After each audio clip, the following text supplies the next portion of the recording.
Minister Jenderal saat wafatnya Santo Fransiskus. Kepada semua saudara yang terkasih dalam Kristus, saya, Saudara Elias yang berdosa ini, mengucapkan selamat kepada kalian semua. Sebelum saya mulai berbicara, saya menghela nafas dan menangis karena apa yang saya takutkan terjadi pada diri saya dan juga kepada kalian, bahwa telah diambil dari tengah-tengah kita. Dia yang adalah hidup kita, yang telah membawa kita bagaikan anak domba ke dalam pelukan kasih-Nya untuk berziarah ke tempat yang jauh, yakni ke surga. Dialah yang diistimewakan Allah dan dikasihi manusia. Kehadirannya bagaikan terang sejati, bukan hanya untuk kita, para saudaranya dalam hidup dan dalam iman, tetapi juga untuk banyak orang yang jauh. Terang yang memancar dari terang tertinggi untuk menghalau kegelapan dan membimbing mereka yang berjalan dalam bayang-bayang kematian di jalan kedamaian dan keselamatan kekal. Seperti sinar matahari yang bersinar di langit, panasnya bersinar, menghangatkan seluruh kerajaan alam. Api cinta kasih-Nya mengobarkan jiwa-jiwa, menjadi teladan bagi kebaikan banyak putra, sehingga yang besar pun bertobat dalam keadilan dan dengan demikian menyiapkan generasi baru di seluruh dunia untuk Tuhan. Sampai ke ujung bumi, namanya dirayakan dan perbuatannya yang luar biasa dikagumi di seluruh alam semesta. Karena itu, singkirkanlah semua kesedihan dari dirimu. Dan jika Anda ingin menangis, menangislah untuk diri Anda sendiri dan bukan untuk Fransiskus. Karena kita alih-alih berada dalam hidup adalah mangsa bagi tidak lama sebelum kematiannya, kemuliaan yang Tuhan inginkan untuk mengangkatnya dari antara semua manusia dan barang mereka. Tuhan memperkenankan kita untuk ikut serta dalam dakwahnya. Menjelang akhir hidupnya, ketika menghadapi maut, dengan segala kerendahan hati, Fransiskus menginginkan untuk memulai lagi dari awal segala-galanya. Karena perintah dokter, ia telah mengurangi kekerasan tampannya. Namun sekalipun demikian, ia berkata, "Saudara-saudara, marilah sekarang kita mulai lagi mengabdi Tuhan. Karena sampai sekarang kita hanya berbuat sedikit atau tak ada kemajuan sama sekali." Fransiskus ingin pergi lagi merawat orang-orang sakit kusta seperti yang dikerjakannya pada hari-hari pertama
saya di tanah dan balikan badan saya agar menghadap ke Tuhan.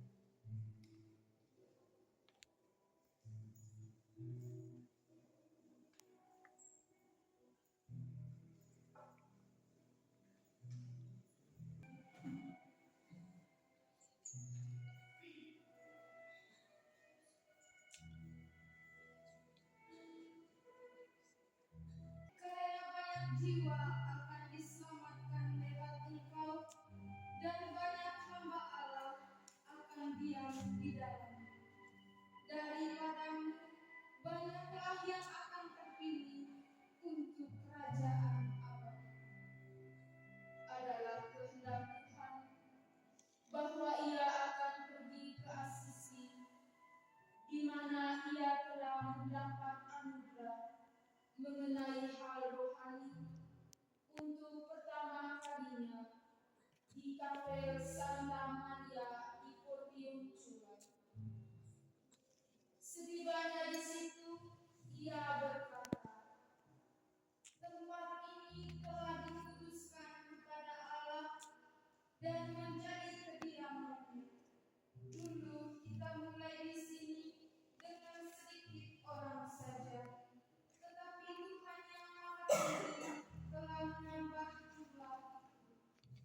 Di sini Tuhan telah menerangi hamba-Nya yang miskin dengan terang kebijaksanaan." Ketika penyakitnya semakin parah, ia memanggil para saudaranya dan memberkati para saudara yang telah diberikannya dari surga, seperti bapa bangsa Yakub yang telah lanjut usia, memberkati anak Israel dengan berkata. Tak lama kemudian, saudara Elias duduk di sisi kiri Fransiskus dan saudara-saudara lain mengelilinginya. Fransiskus menyilangkan tangan kanan di atas tangan kiri dan meletakkannya di atas kepala saudara Elias. Dan dalam setengah buta ia berkata, "Di atas kepala siapakah tanganku ini?" Mereka menjawab, "Pada saudara Elias." Langsung Fransiskus menjawab, "Inilah yang saya inginkan. Dan kamu, putraku, aku memberkati kamu melebihi semuanya, seperti yang Maha Tinggi telah memberkati saudara-saudara dengan tanganmu. Demikian aku memberkati mereka melebihi kamu. Semoga dengan sewajarnya lah pahala itu dilimpahkan kepadaku."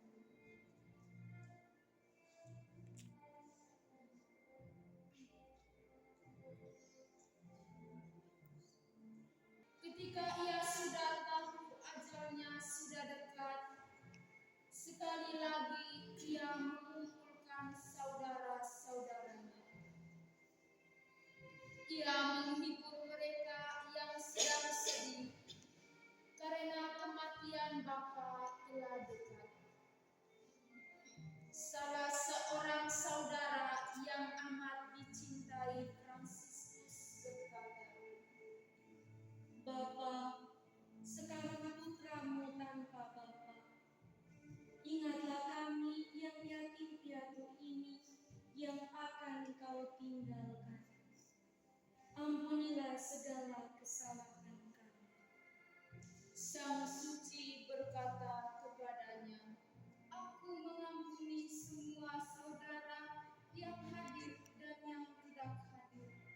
Semua penghinaan dan kesalahan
yang membuat kami sekalian menjadi ahli waris dan raja kerajaan surga. Miskin dalam harta dunia, tetapi dimuliakan dalam keutamaan-keutamaan. Inilah hendaknya menjadi bagimu yang membawa kalian ke negeri orang yang hidup. Saudara-saudara terkasih, hendaklah kalian melekat pada kemiskinan ini dengan segenap hati.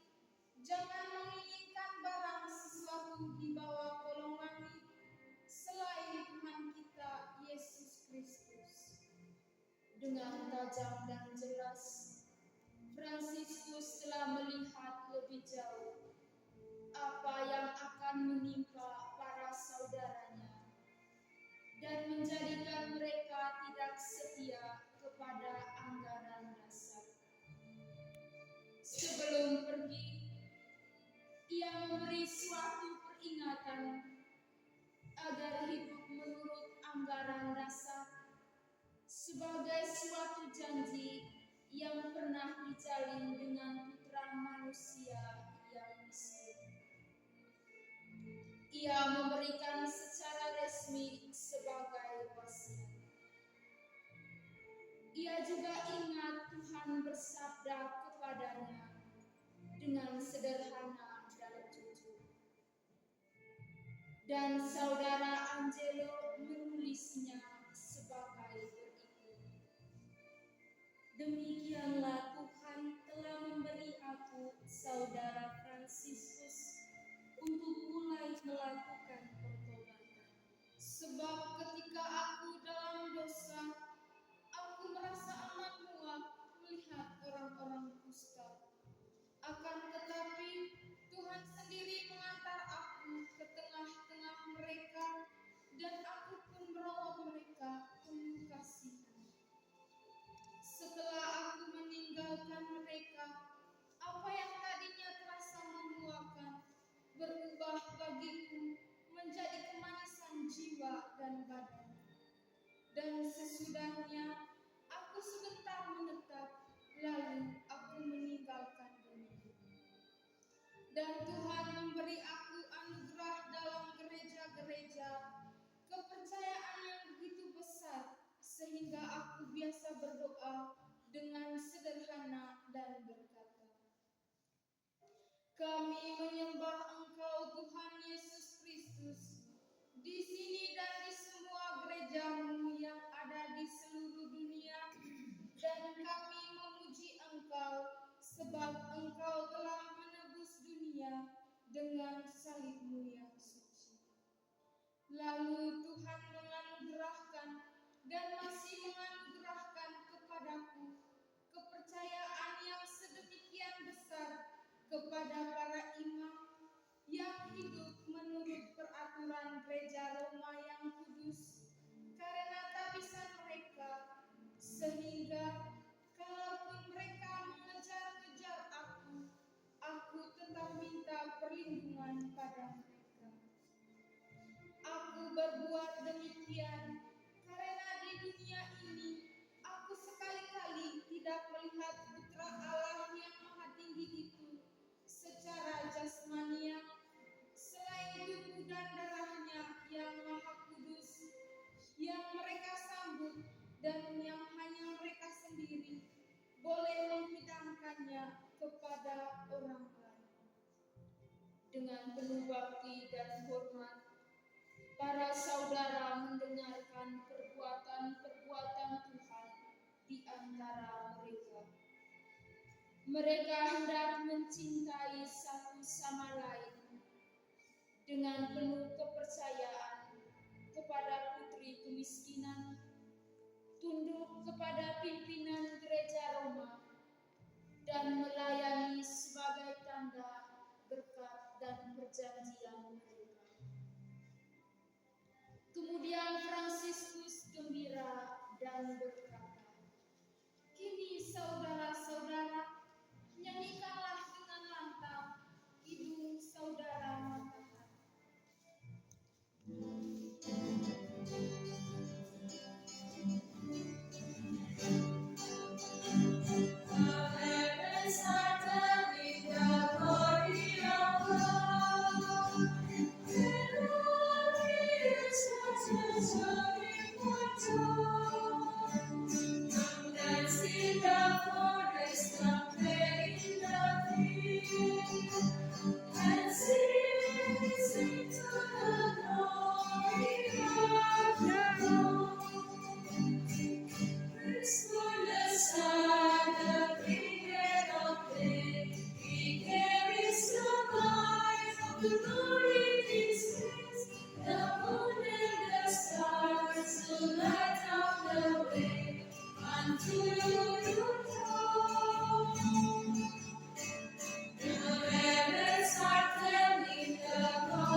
Come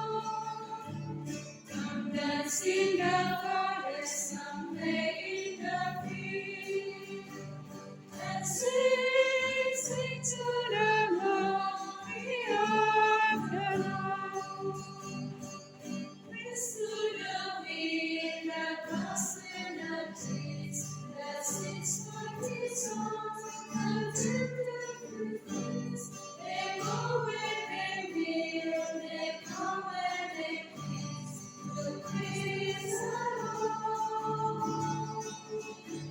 The heavens are telling the glory of God, and all creation turns looking for joy. Come dance in the forest, some play in the field, and sing, sing to the glory of the Lord.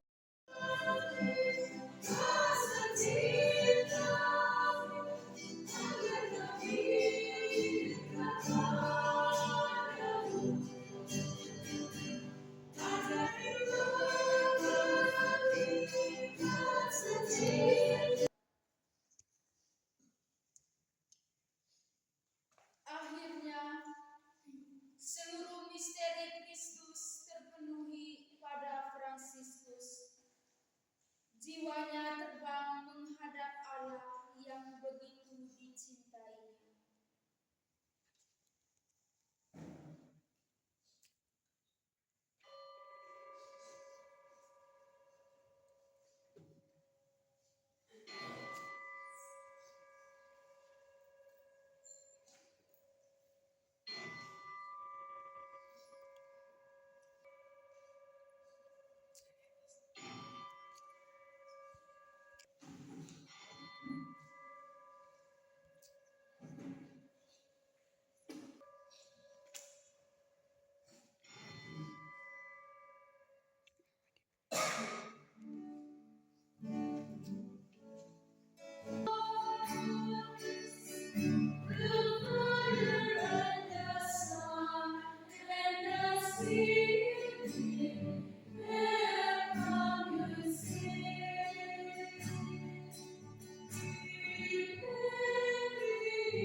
Ini yang beda Fransiskus dan Santo Santa lainnya.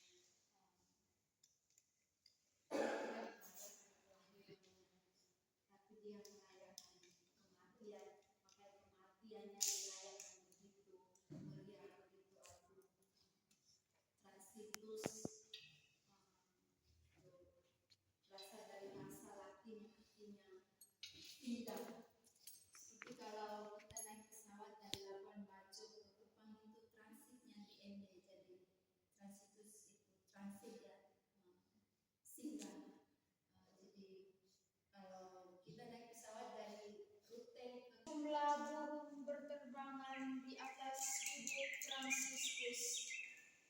Mereka bersiul, bersuit, dan berkicau kegirangan.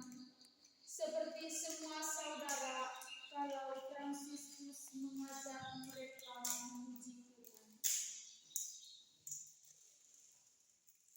Setelah Fransiskus wafat, para saudara menyaksikan kegembiraan suci, kesamaan yang setia dengan anak domba Allah yang tak bercela, yang menghapus dosa-dosa dunia, yang tampaknya seolah-olah baru saja diturunkan dari salib. Tampak tangan dan kakinya ditembusi paku-paku dan lambung ditusuk tombak. Mereka mendekati bapaknya dan mencium luka-luka yang mengingatkan mereka kepada Tuhan yang mempersatukan.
juga meninggalkan pesan khusus untuk para saudari ini, yang kemudian menjadi pedoman hidup bagi para putri Santa Clara.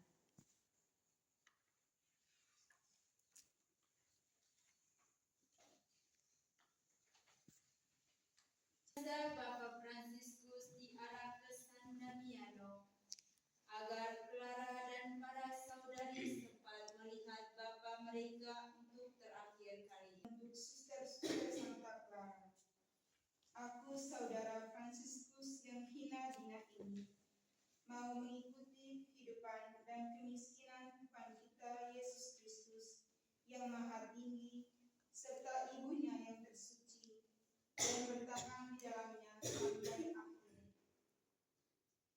Aku minta dan menasihati kalian, para tuan putri, agar kalian hidup dalam kemiskinan tersuci ini.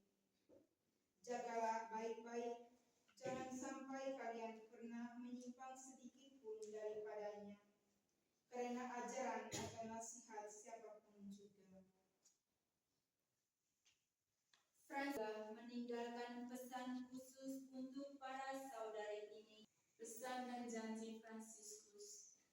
Oleh karena atas dorongan ilahi, kalian telah menjadikan diri kalian putri dan abdi raja yang maha tinggi dan maha luhur, Bapa surgawi, dan kalian telah menyerahkan diri sebagai mempelai kepada Roh Kudus dengan memilih hidup menurut kesempurnaan Injil suci. Maka aku menghendaki dan berjanji secara pribadi dan melalui saudara-saudaraku untuk selalu memberikan pemeliharaan khusus kepada kalian sama seperti